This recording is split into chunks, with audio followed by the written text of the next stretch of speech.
నమస్తే. Straight talk కార్యక్రమానికి స్వాగతం. 99 TV chief editor and senior journalist Satish గారు మనతో ఉన్నారు. సతీష్ గారు నమస్తే.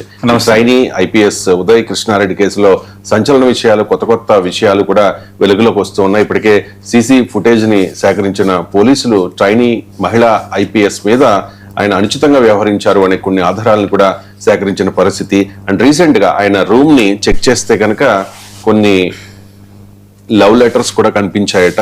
దాని ఆధారంగా పోలీసులు కూపి లాగితే మరో వివాహితతో తనకు సన్నిహిత సంబంధం ఉన్నట్టుగా వార్తలు వస్తూ ఉన్నాయి ఉదయ్ కృష్ణారెడ్డి విషయంలో. ఏంటి అసలు ఈ ట్విస్ట్లు ఏంటి, ఇదేంటి అసలు ఉదయ్ కృష్ణారెడ్డి వ్యవహార శైలిని ఏ రకంగా అర్థం చేసుకోవాలి, నెక్స్ట్ స్టెప్ ఏ రకంగా ఉండబోతోంది ఈ విచారణలో? వీడు మామూలుడు కాదని ఒక సినిమా వచ్చిందండి. నిజంగా ఇప్పుడు ఉదయ్ కృష్ణారెడ్డిని చూస్తే వీడు మామూలుడు కాదు అని అనాల్సి వస్తుందేమో. ఎందుకంటే స్టార్టింగ్ ఈ ఉదయ్ కృష్ణారెడ్డి ఉదంతం జరగటం, తర్వాత ఆయన ఆత్మహత్య యత్నం చేశాడని చెప్పటం, ఆ తర్వాత ఆయన ఆత్మహత్య యత్నం కాదు మందు ఎక్కువై కొంత అన్కాన్షియస్ అయ్యాడు అని తర్వాత దర్యాప్తులో తేలటం, ఇవన్నీ మనం చూసాం. అప్పుడు కేవలం ఉదయ్ కృష్ణారెడ్డినే తప్పుగా ఎట్లా ఎత్తు చూపుతారు? ఆ ట్రైనీ ఐపీఎస్ ఇచ్చిన ఫిర్యాదు నేపథ్యంలో ఆమె ఆల్రెడీ వివాహిత అయ్యి ఉండి ఇతనితో ఆ సంబంధం ఎట్లా నడుపుతోంది అన్న అంశాన్ని కూడా మనం మాట్లాడాం ఆ రోజు. కానీ ఏంటంటే తవ్వే కొలిది అన్నట్టుగా ఈ ఉదయ్ కృష్ణారెడ్డికి సంబంధించిన అంశాలు ఒక్కొక్కటిగా ఇప్పుడు బయటకు వస్తున్నాయి. ఇప్పుడు లేటెస్ట్గా ఏంటంటే నగర మహిళా భద్రతా విభాగం డీసీపీ లావణ్య నాయక్ జాదవ్ నేతృత్వంలో జరుగుతున్న దర్యాప్తులో అనేక కొత్త ఆధారాలు వెలుగులోకి వచ్చాయి. ప్రధానంగా ఉదయ్ కృష్ణారెడ్డిపై వేధింపులు, బెదిరింపులు, బలవంతంగా గదిలోకి ప్రవేశించడం, శారీరకంగా దాడి చేయడం, వ్యక్తిగత స్వేచ్ఛకు భంగం కలిగించడం వంటి ఆరోపణలపై కేసు నమోదైంది. ఆయనకు రిమాండ్ కూడా విధించారు. మొదట ఇది ఇద్దరు ట్రైనీ అధికారుల మధ్య ఒక వ్యక్తిగత వివాదాలను కనిపించినప్పటికీ ఈ దర్యాప్తు సాగే కొద్దీ చాలా అంశాలు ఒకసారి బయటకు వస్తున్నాయి. సీన్ రీకన్స్ట్రక్షన్ చేసే క్రమంలో కొత్త ఆధారాలు అయితే బయటకు వస్తున్నాయి. ఒకటి ఏంటంటే దీంట్లో భాగంగానే మన ఆర్టీసీ క్రాస్ రోడ్ సమీపంలో ఉన్న అశోక్ నగర్లో ఉదయ్ కృష్ణారెడ్డి నివాసంలో, అంటే ఆయనకు ఒక రూమ్ ఉంది, ఒక సీన్ ని రీకన్స్ట్రక్షన్ అయితే చేశారు. ఈ తనిఖీల్లో ఒక ల్యాప్టాప్, ఒక మొబైల్ ఫోన్, ఒక కత్తి, అలాగే వేరు చేతిరాతలతో రాసిన 2 ప్రేమ లేఖలను అయితే స్వాధీనం చేసుకున్నారు. ఈ ప్రేమ లేఖలు ఆధారంగా విచారణ చేసిన పోలీసులకి కొన్ని అంశాలు అయితే ఇప్పుడు బయటపడుతున్నాయి. ఒకటి ఏంటంటే ఆంధ్రప్రదేశ్ చెందిన ఒక వివాహిత మహిళతో ఉదయ్కు సన్నిహిత సంబంధం ఉంది అని పోలీసులు గుర్తించారు. 2014లో ఆల్రెడీ వివాహమైన మహిళ, ఈమె కూడా వివాహితే. 2023 నుంచి భర్తకు దూరంగా ఉంది. ఆ సమయంలోనే ఉదయ్తో పరిచయం ఏర్పడినట్టుగా ఇప్పుడు దర్యాప్తులో తేలింది. పోలీసుల దర్యాప్తు ప్రకారం ఉదయ్ సూచన మేరకే ఆ మహిళ తన పాత ఉద్యోగానికి రాజీనామా చేసి అశోక్ నగర్లో ఐఏఎస్ కోచింగ్ సెంటర్లో చేరినట్టుగా గుర్తించారు. అనంతరం ఉదయ్ కృష్ణారెడ్డి ఆమె మధ్య సాన్నిధ్యం పెరిగి లివ్ ఇన్ రిలేషన్షిప్ లో ఉండాలని ఉదయ్ ప్రతిపాదించాడు. చట్టబద్ధంగా విడాకులు పూర్తి కాకపోవడంతో ఆమె అందుకు అంగీకరించలేదని ఇప్పుడు కొత్తగా విచారణలో బయటపడుతోంది. ఇప్పుడు ఏంటంటే ఈ బాధితురాల గదిలోకి ఉదయ్ బలవంతంగా ప్రవేశించి ఆ మొబైల్ ఫోన్ లాక్కున్నట్టుగా పోలీసులు సేకరించిన ఈ డిజిటల్ సాక్ష్యాధారాలు సూచిస్తున్నాయి. ఈ ఆరోపణలకు మద్దతుగా సాక్షుల వాంగ్మూలాలు, ఇతర సాంకేతిక ఆధారాలను కూడా ఇప్పుడు పోలీసులు పరిశీలిస్తున్నారు. అలాగే అక్కడ నేషనల్ పోలీస్ అకాడమీలో జరిగిన పరిణామం, ట్రైనీ ఐపీఎస్ అత్తాపూర్ పోలీస్ స్టేషన్లో ఫిర్యాదు చేయటం, ఈ కేసుకు సంబంధించి కూడా దాదాపు 20 మంది నుంచి పోలీసులు అయితే వాంగ్మూలాలు తీసుకున్నారు.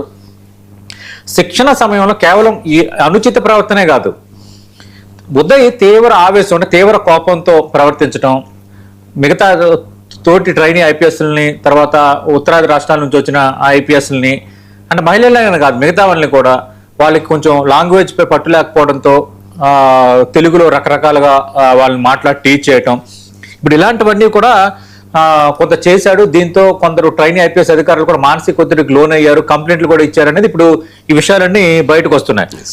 అంటే నేను అందుకన్నాను వీడు మామూలుడు కాదు అని. ఇప్పుడు నువ్వు ఒక కానిస్టేబుల్ నుంచి ఒక జీవితం ప్రారంభించావు, చాలా మీడియా ఛానల్ ఇంటర్వ్యూలో చెప్పావు, నాకు ఒక ఎస్ఐ ఒక సిఐ వేధింపులు గురి చేశారు, నా ఆత్మగౌరవం దెబ్బతింది, నేను కూడా ఐపీఎస్ అవ్వాలి, నేను కూడా వాళ్ళందరి చేత సెల్యూట్ కొట్టించుకోవాలి, నేను కూడా విధుల్లో భాగం అవ్వాలి, నిజాయితీగా పనిచేయాలని అసలు మామూలుగా మీడియా ఛానల్కి ఇచ్చిన ఇంటర్వ్యూలో గతంలో చెప్పాడు అతను. అందరూ కూడా చాలా అద్భుతమైన ఇది, ఒక కానిస్టేబుల్గా పనిచేసిన వ్యక్తి ఎదురైన పరిస్థితుల్ని ఒక ఛాలెంజ్గా తీసుకొని ఒక ఐపీఎస్ సివిల్స్ రాసి ఒక ఐపీఎస్కు సెలెక్ట్ అయ్యాడు అన్నది చాలా పెద్ద ఒక ఇన్స్పిరేషనల్ థింగ్ అయిపోయింది అందరికీ. కానీ అలాంటి ఇన్స్పైర్డ్ పర్సన్ ఈ విధంగా ఉన్నాడు అంటే అసలు ఆశ్చర్యంగా ఉంది. రేపో మాపో నువ్వు ఐపీఎస్ సర్టిఫికేట్ తీసుకోవాల్సిన వ్యక్తివి ట్రైనింగ్ అయిపోయిన తర్వాత నువ్వు కనీసం ఆ కాన్షియస్ కూడా లేకుండా, ఆ గుడ్ కాన్సెన్స్ కూడా లేకుండా నువ్వు ఇలా ప్రవర్తించావంటే మరి ఉదయ కృష్ణారెడ్డిని ఏమనుకోవాలి మనం? ఉదయ కృష్ణారెడ్డి అనే వ్యక్తే కొంచెం తేడాగా ఉన్నాడు అని అనిపిస్తోంది.